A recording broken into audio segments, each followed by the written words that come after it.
Selamat malam Bapak Ibu Saudara yang dikasihi Tuhan Yesus Kristus. Berjumpa lagi bersama saya Pendeta Nathaniel Valentino di dalam persekutuan doa malam pada hari ini, Kamis 23 Maret 2023. Saudara terkasih, sebelum kita membaca dan mendengarkan firman Tuhan, mari kita bersama-sama bernyanyi dari NKB 130, Hidup yang Jujur.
Mari kita berdoa.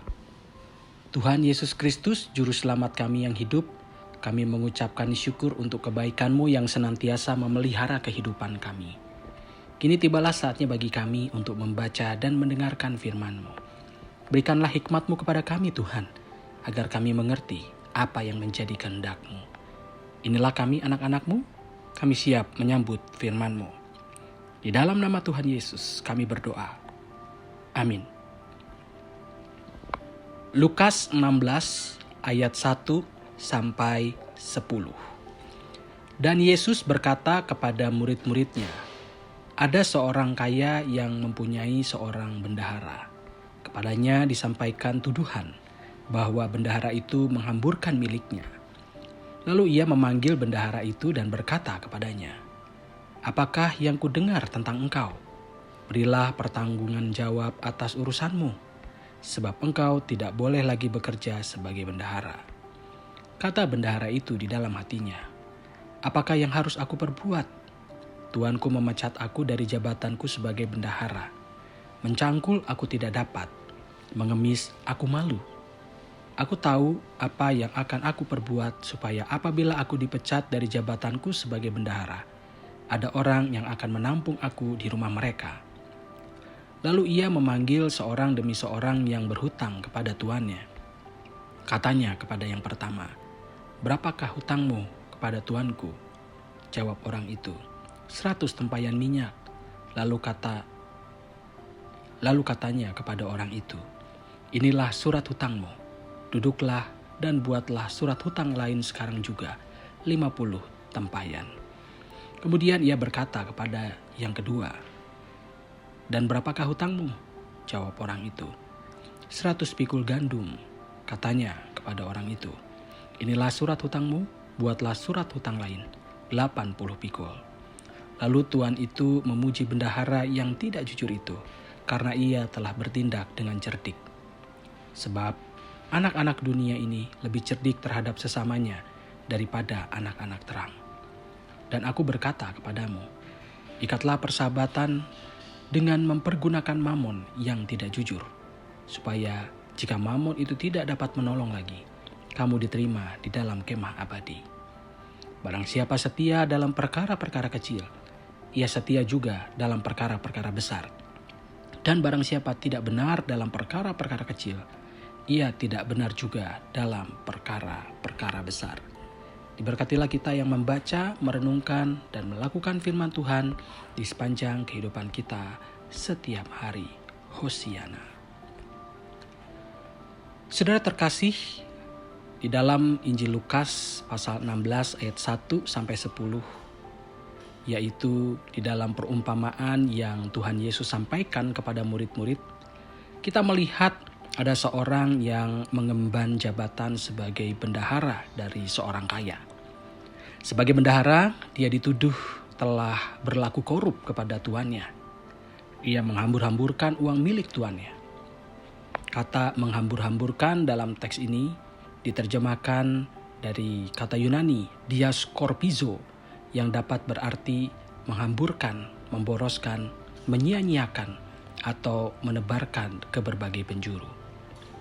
Dari terjemahan tersebut, kata menghamburkan bisa dipahami sebagai kegagalan mengatur keuangan secara efisien.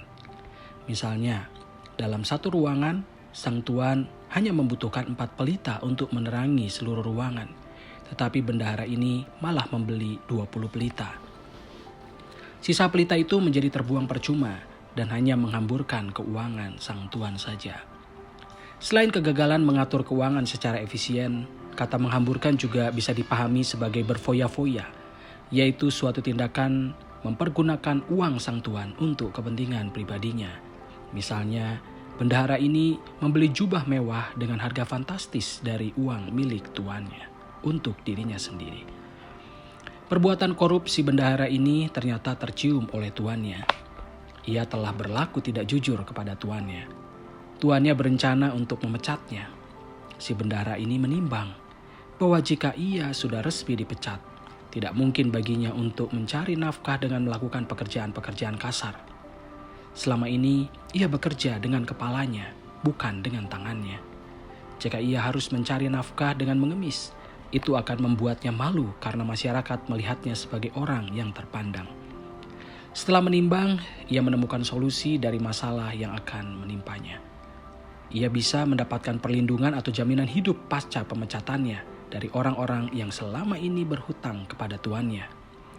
Ia memanfaatkan posisinya sebagai bendahara untuk memanipulasi surat hutang orang-orang yang berhutang pada tuannya.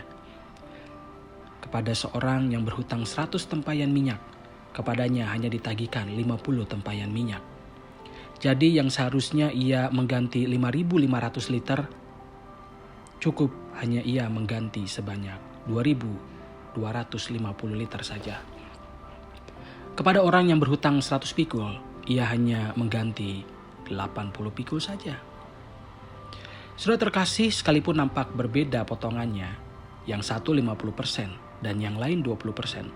Sebenarnya nilai potongan masing-masing orang ini sama besarnya, yaitu sebesar 600 dinar.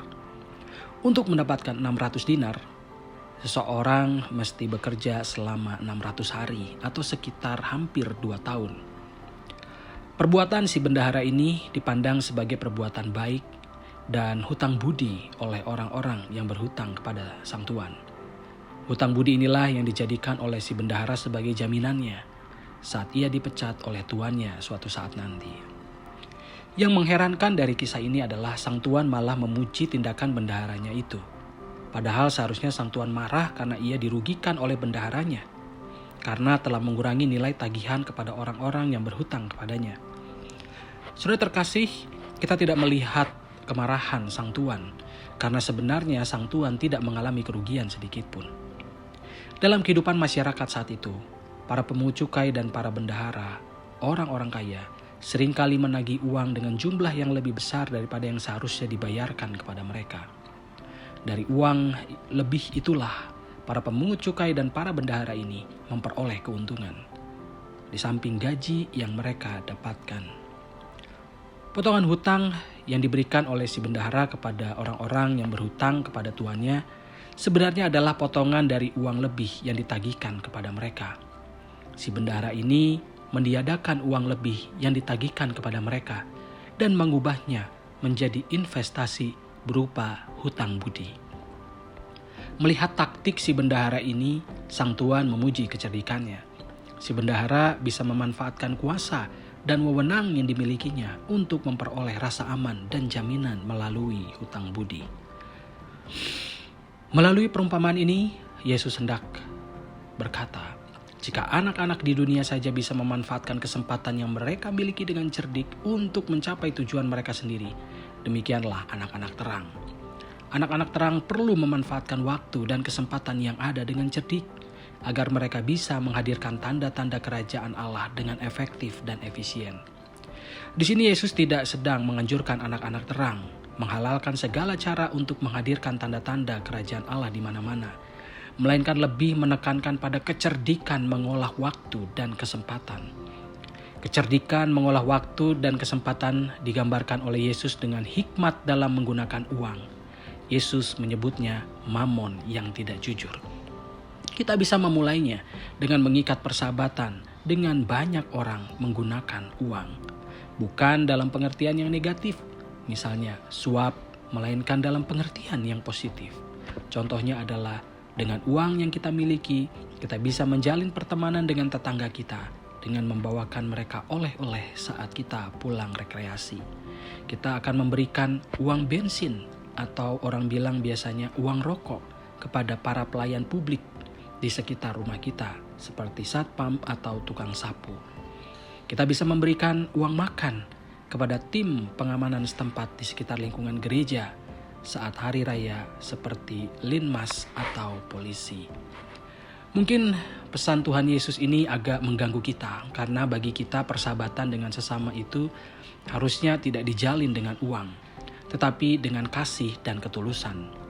Saudara terkasih, hal tersebut memang benar. Tetapi kita tidak bisa mempungkiri bahwa di dunia ini uang masih memegang peranan penting untuk mengerjakan segala perkara. Karena itulah kita perlu menggunakan uang dengan kecerdikan dan hikmat Tuhan. Bukan untuk tujuan dosa, melainkan untuk tujuan mulia, yaitu menghadirkan tanda-tanda kerajaan Allah. Saudara terkasih, marilah kita bersama membiasakan diri untuk hidup sebagai anak-anak terang, yaitu dengan setia dan benar dalam segala perkara, dimulai dari perkara-perkara kecil. Kiranya Tuhan menuntun kita. Amin. Mari kita bersatu di dalam doa. Allah yang kami kenal di dalam nama Tuhan Yesus Kristus, Juru Selamat kami yang hidup, di dalam perenungan hari ini, Engkau mengingatkan kami sekali lagi agar kami dapat hidup sebagai anak-anak terang, yaitu dengan setia di dalam perkara kecil dan juga menggunakan segala materi yang Tuhan berikan kepada kami dengan hikmat dan kebijaksanaan, agar melaluinya kami bisa membangun persahabatan yang tulus, persahabatan yang baik. Bukan untuk tujuan yang destruktif, bukan untuk ego, tetapi kami mau memanfaatkan segala sesuatu yang ada, yang telah Tuhan berikan itu untuk memuliakan nama Tuhan. Kami penuh dengan kelemahan dan kekurangan Tuhan. Ada kalanya justru kamilah yang diperdaya oleh uang, di mana uang justru membuat kami sebagai orang-orang yang tidak memuliakan nama Tuhan, yang justru menggunakan uang untuk kepentingan-kepentingan pribadi. Jangan biarkan kami terseret dan tergoda untuk memanfaatkan uang, mencapai tujuan dengan jalan yang tidak benar. Tetapi sebaliknya Tuhan, ketika kami menggunakan uang itu, kami menggunakannya untuk tujuan memuliakan nama Tuhan. Tuhan Yesus Kristus, Juru Selamat kami yang hidup, kami mengucapkan syukur untuk pemeliharaan-Mu bagi gereja kami, GKI Taman Cibudut, Bandung. Di minggu-minggu yang akan datang, khususnya pada tanggal 2 April, gereja kami akan meneguhkan para penatua untuk masa pelayanan tahun 2023 sampai 2026. Berikanlah mereka hikmat Tuhan, agar ketika mereka menyatakan kesediaannya melayani Tuhan sebagai para penatua, Tuhan membekali mereka dengan pengetahuan, dengan wawasan Alkitabiah, dengan pengertian, dengan kesabaran, dengan iman yang percaya kepada Yesus Kristus. Kami yakin dan percaya bahwa Tuhan akan menyertai mereka dalam pelayanan mereka, agar mereka dapat mengerjakan apa yang Tuhan percayakan kepada mereka sesuai dengan apa yang menjadi kehendak Tuhan bagi mereka dan bagi gereja ini. Berikanlah kesabaran Tuhan bagi mereka dalam menghadapi dinamika saat melayani. Kami percaya bahwa itu bisa menjadi cara Tuhan untuk mendewasakan kami, untuk membuat kami lebih mendengar apa yang menjadi kehendak Tuhan bagi gerejanya. Tuhan Yesus Kristus, kami berdoa untuk kehidupan bangsa dan negara kami. Berkatilah bangsa dan negara kami Tuhan, agar para pemimpin yang baik, yang memperjuangkan keadilan, kesejahteraan, kesetaraan, dapat memimpin bangsa kami. Biarlah mereka yang memimpin bangsa kami adalah mereka yang cinta tanah air. Kami percaya bahwa Engkau turut bekerja di dalam segala sesuatu mendatangkan kebaikan bagi bangsa dan negara kami. Kami percaya Tuhan, bahwa kami sebagai gereja akan mengambil peran untuk memperjuangkan kesejahteraan, keadilan, dan juga untuk mendorong pemimpin-pemimpin nasionalis memimpin bangsa dan negara kami. Tuhan, jadikanlah kami sebagai garam dan terang di tempat kami berada. Terima kasih Tuhan untuk kebaikan-Mu. Inilah doa yang kami panjatkan hanya di dalam nama Tuhan Yesus Kristus, Juru Selamat kami yang hidup. Amin.